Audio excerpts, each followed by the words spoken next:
Hey gang, happy Wednesday. Alicia Cross here with Alicia Cross Training. And if you are new, I'm a yoga instructor, a personal trainer, and a wellness coach.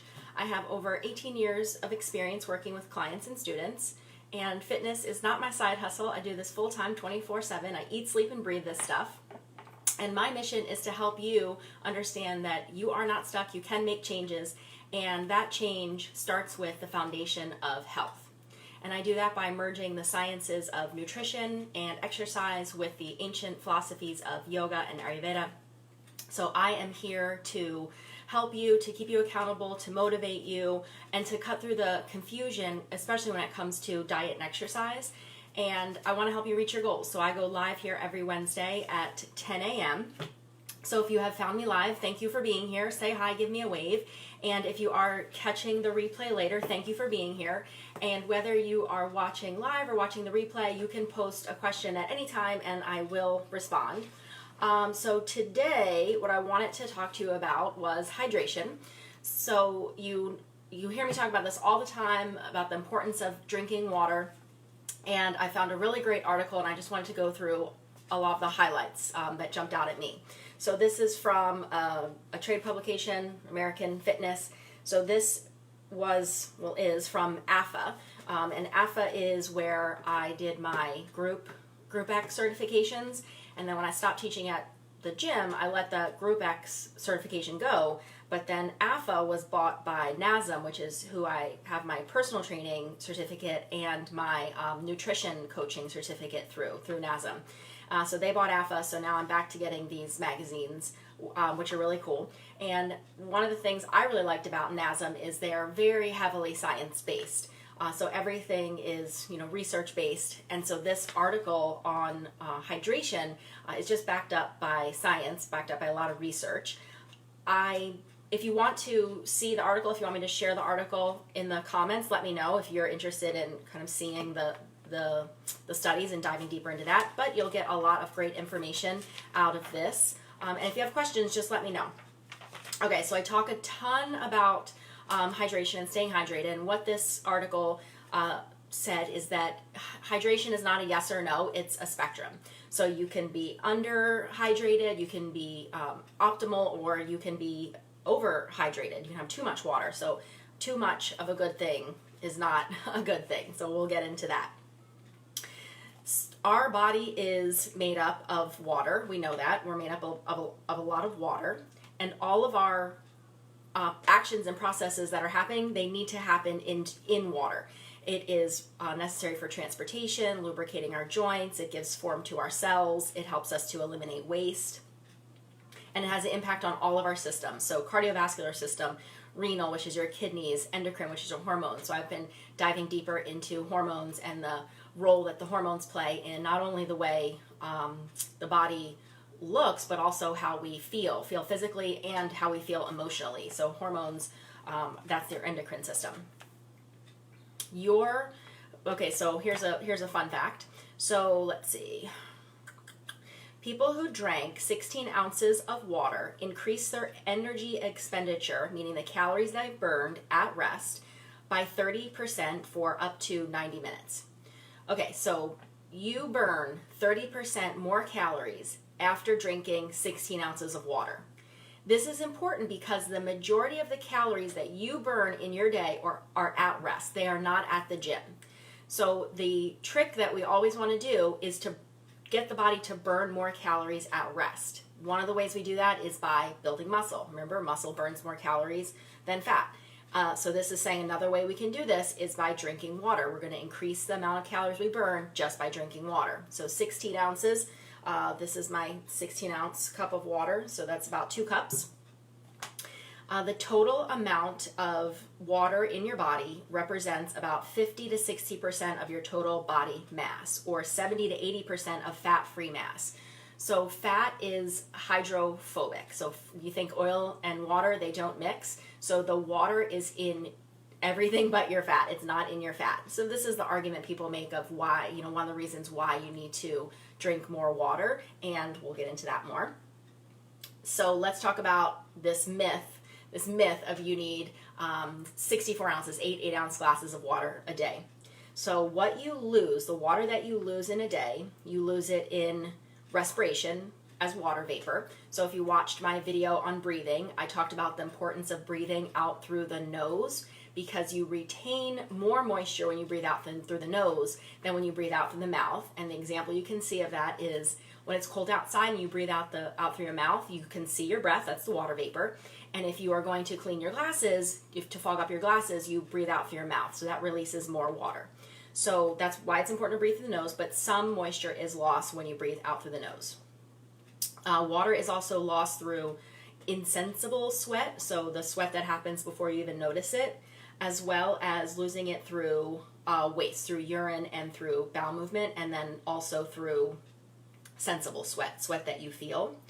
And that loss is about 82 ounces of water.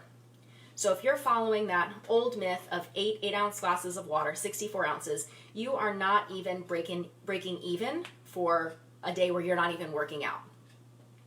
And then let's take a little sidetrack here, since we mentioned losing water in urine and in bowel movements. If you are not drinking enough water, I know you're constipated.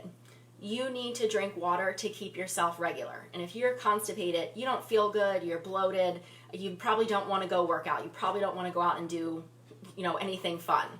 So drinking water is also important to keep your digestive system regular. So keep that in mind.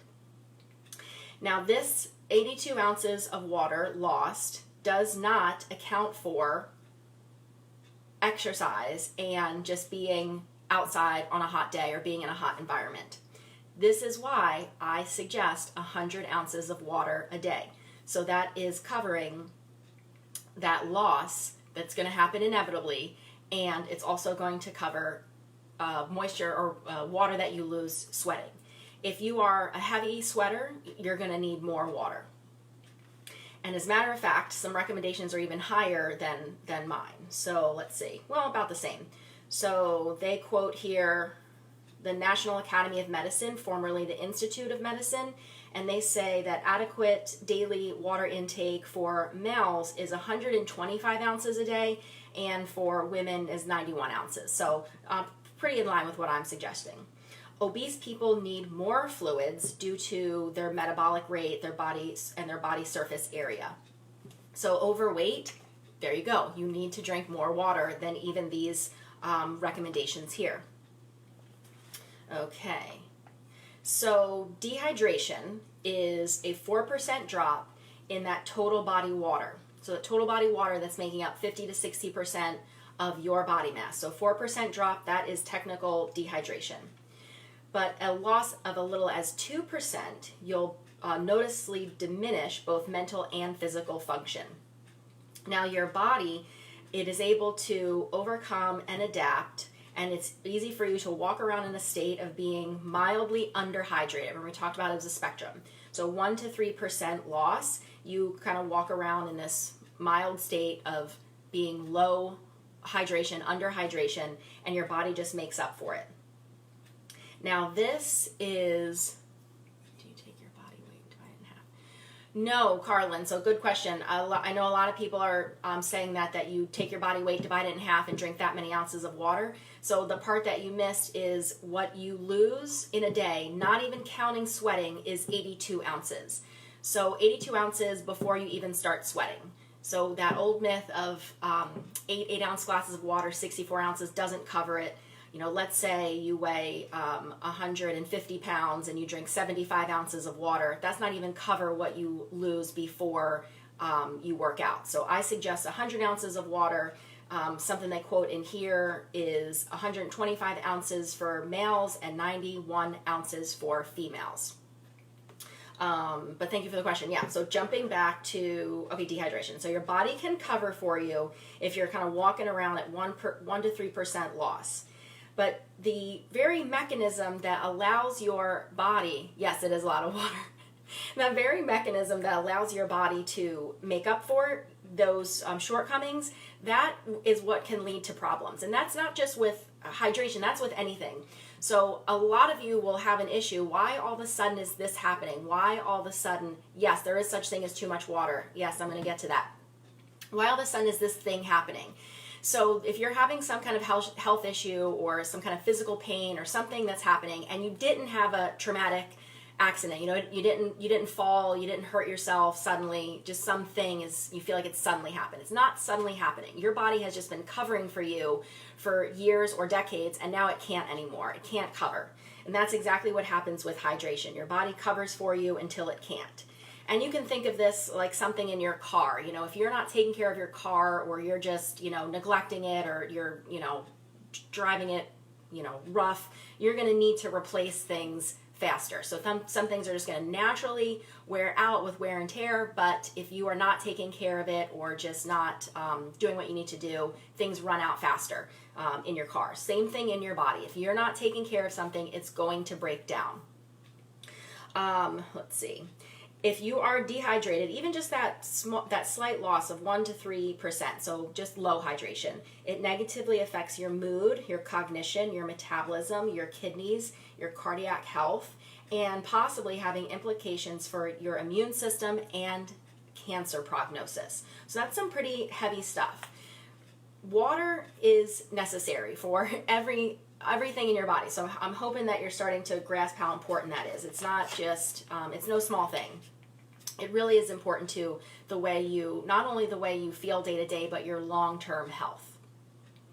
All right, so we'll get a little sciencey here.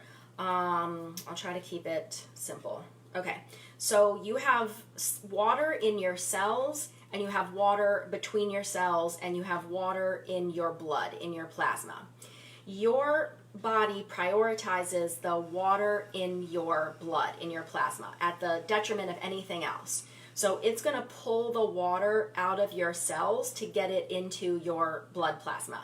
So that is how you become dehydrated, because it's going to make sure that you have the water that you need in your plasma, in your blood cells, at the expense of what's in your cells. So even people with different levels of hydration, they all have that consistency in their blood plasma level. So your body is prioritizing that. Okay, you cannot rely on thirst. If you're relying on thirst, you are dehydrated. So bottom line, if you hear that myth, just drink when you're thirsty, that's not true. You've got to measure and count to make sure you're getting enough water.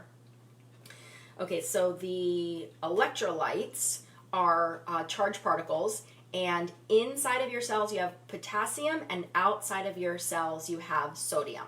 So in your cells, potassium; outside of your cells, sodium.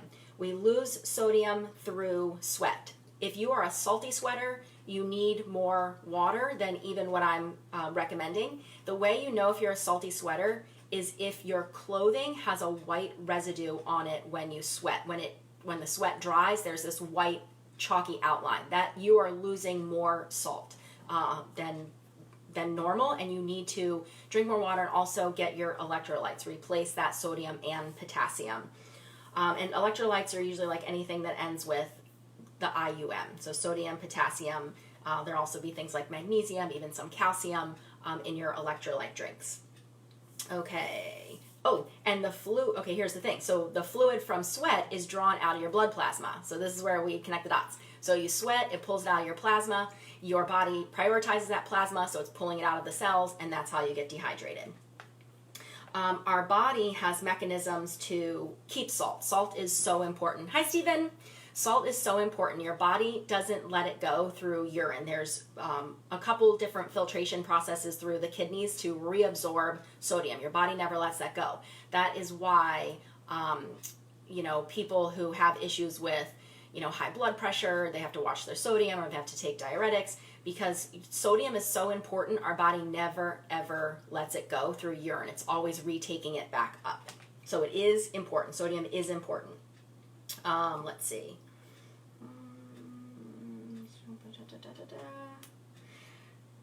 Being chronically... Okay, so when you are dehydrated or you have low hydration, the hormone systems that are kicking in to reabsorb that sodium, they are actually part of your stress response system. They are part of your fight or flight.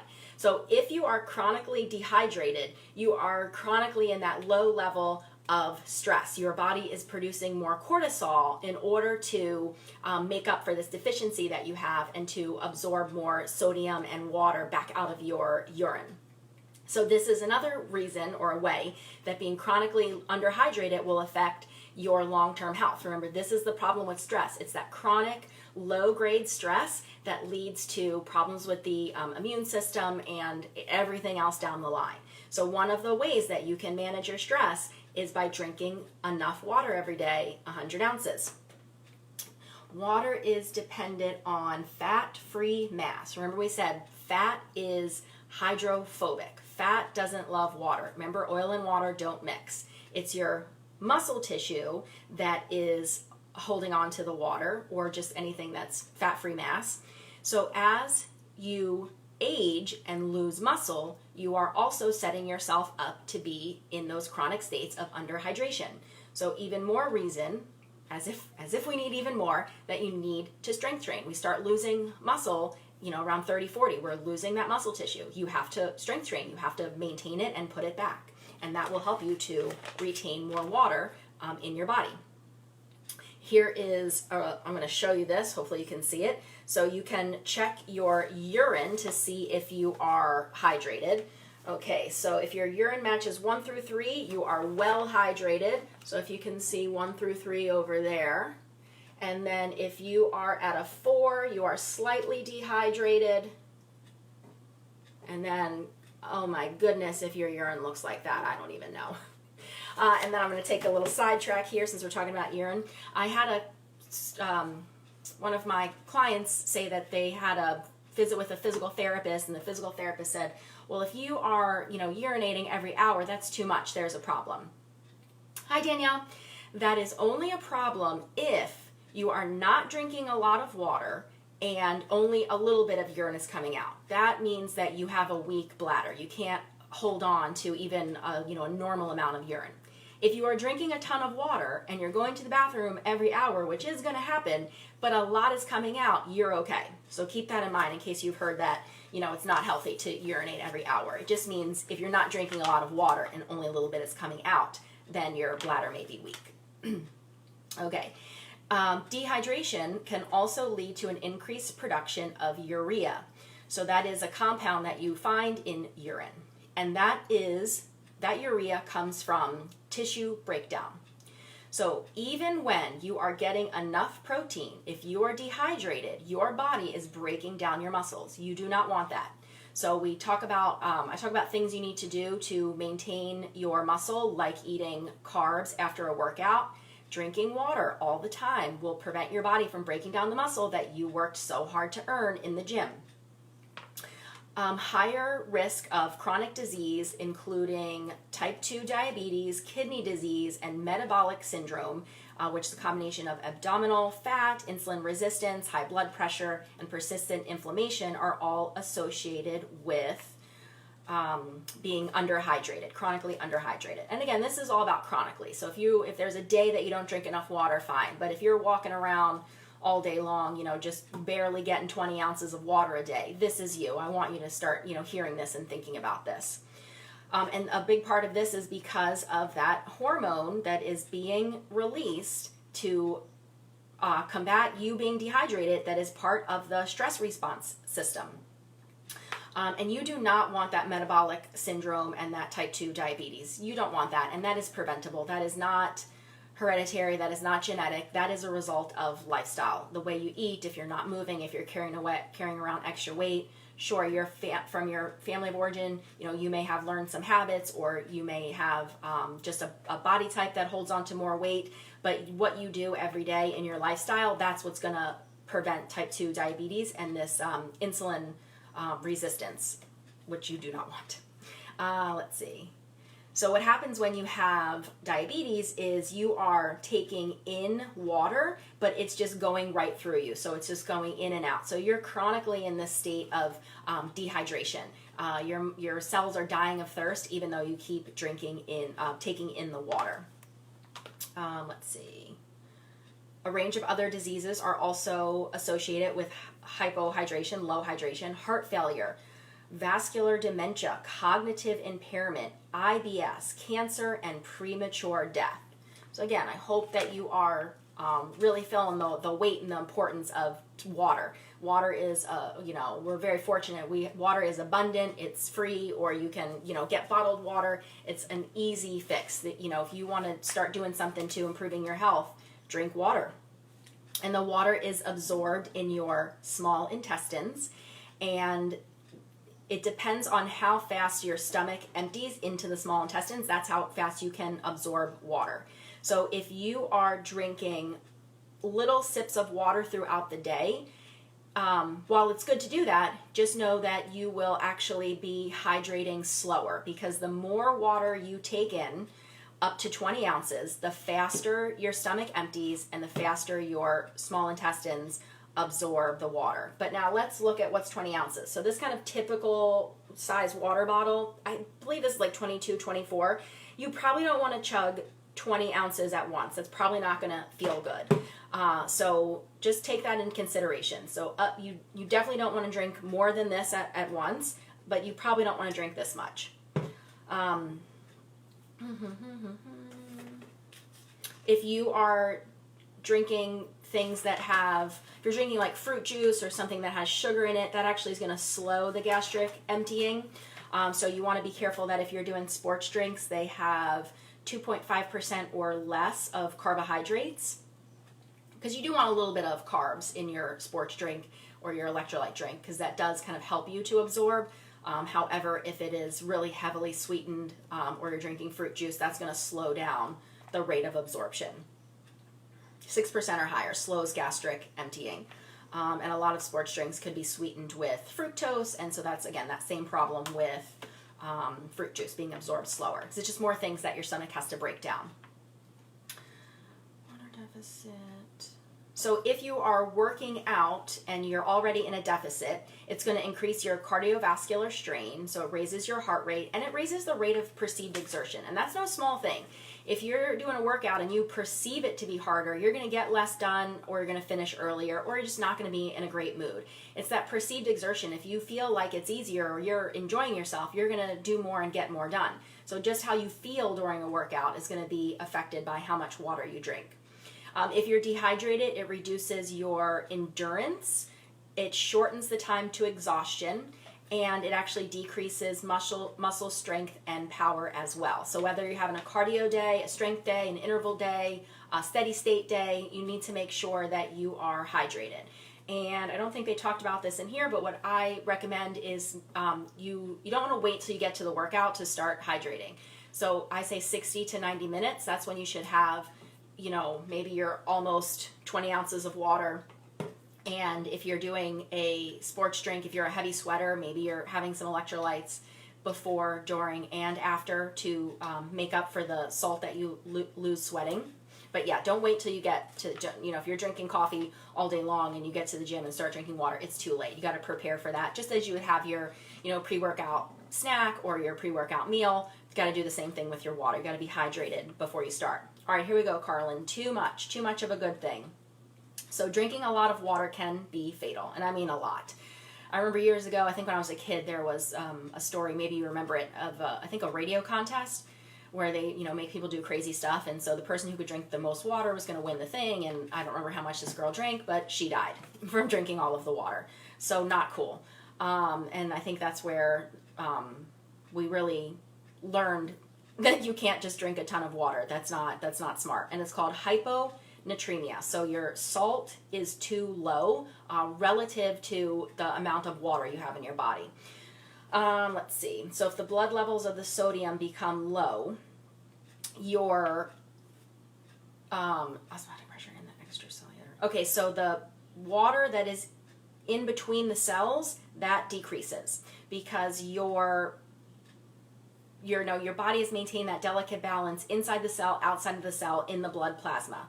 So it's causing the cells to swell, and that is what's dangerous, especially because it can cause swelling in the brain, and then you're in trouble from just drinking too much water. And again, this is going to be a lot. It doesn't really say how much here is too much, but you are in no danger of drinking too much water unless you're doing something insane like chugging gallons of water a day. And a gallon, I believe a gallon is 126 ounces of water. And this is a lot of times why you see people walking around the gym, sometimes they still do that, holding a gallon of water. So remember that stat I quoted that was for men, 125 ounces of water, that's what they're going for. Let's see. You are at, okay, so if I were to drink a gallon of water, I'm good to go. Yes, yeah, you're not going to be in danger. You're not going to be in any danger if you drink a gallon of water. But remember, so my suggestion for women is 100 ounces, and that suggestion that I quoted was 91 ounces. So if you get 100, you're good to go. A gallon, that's extra. And again, depends, are you a heavy sweater? If you are taking in a lot of water, because you're a heavy sweater, you might also need those electrolytes. So it can be a combination of water and some kind of electrolyte drink. Also, you do get some water from your food. So if you are eating, especially, whole foods, vegetables, grains, if you've cooked your rice or your quinoa in water, that's absorbed some water. So you are getting some water from food. If you're eating things like soups and stews, you're getting some water. So keep that in mind too when you're setting those water goals. You are getting some water from your food. Yeah, thank you for the question, Carlin. Okay, use of medications can affect your hydration levels. So things like NSAIDs, like Advil, and SSRIs for mood. So they can cause you to be dehydrated. So keep that in mind if you are on medication. After a workout, you want to be consuming water like every 30 minutes. So remember, if you're drinking a ton right away, it's going to make you not feel good. If you're chugging a whole bunch of water, you might not feel good. And if we go back to, things that I talked about with Ayurveda, you don't want to drink a ton of water while you're eating or right before you eat, because that is kind of putting out your digestive flames. So you want to sip some water while you are eating. So think more about drinking that water throughout your workout so that you're not waiting till you're done your workout and you're sitting down to have your meal and then drinking a bunch of water. So drinking water, again, it is free, it is, massively abundant and available, and it is one of the easiest things that you can do to make those changes in the way you look and the way you feel, your hormones, the things you're able to do in a day. So this is no small thing. Water is crucial. So now a few tips about how I get all of my water in. So I talked about this in my video about how I lost weight on vacation. I log my water. And of course, once I've logged it once and I know how much I need, as long as I'm hitting that, I don't have to keep logging it. So remember, logging's not forever. But if it helps you to log, if that keeps you accountable, then keep doing that. And that could be using the MyFitnessPal app. There are apps out there for logging water, or even if you're just using like a note on the app on your phone and you're recording how much water you drink. So I start every morning with lemon water. So that's a coffee mug full of water with lemon juice. So that's 12 ounces. I got that right there. And then I do not refill my bottle until it's empty so that I can write down that I've drank, I just usually call this 20, I think I call it 22. It might be 22 or 24. So I can log that, so I'm not refilling that, when it's halfway down, because then I don't know how much I've drank. I do record tea, because I drink herbal tea, so I have a big mug that's 20 ounces. I don't record the coffee, even though I do drink mostly decaf, I don't record that. Because caffeine can dehydrate you, and again, I don't want to count that. I want to, make sure I'm drinking enough water. So I count the tea, and if I drink seltzer or sparkling water, I count that, and so normally that's in like a bottle or a can, so I can easily record those ounces. I record water that I put in my smoothie. If I put ice, well, I do put ice in my smoothie, so I'll kind of call that, like 8 ounces of water when I put ice in my smoothie.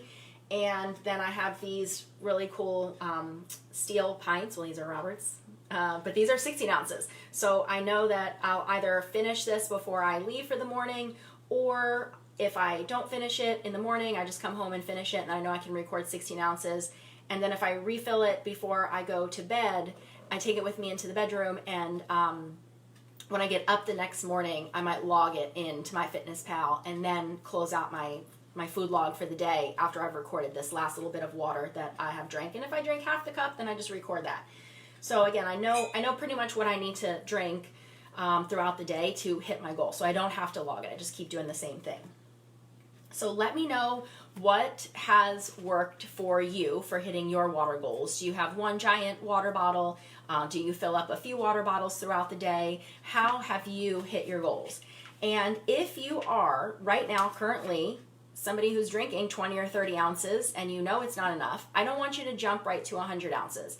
Add 20 ounces to that. So maybe you're shooting for 40 or 50 ounces. And when you're comfortable with that, then you can shoot for 60 to 70 ounces, and then you can work yourself up to 100. So add 20, so that's like one more water bottle, and you've got to get yourself ahead of the game by starting with water as soon as you get up, whether you're drinking a cup of water or if you're doing that Ayurvedic practice of lemon water in the morning. That will get you off to a great start right off the bat. So if you have questions about hydration, about any of the science that I was dropping on you today, if you want me to post the article, and if you just need some better suggestions about how to hit your water goals, post a question or comment or any feedback that you have in the comments. If you have a question that you'd like me to address in a video, you can post a comment here. You can send me a message or send me an email, alicia@aliciacrosstraining.com. And I look forward to seeing you next Wednesday in the next video. Thanks. Bye.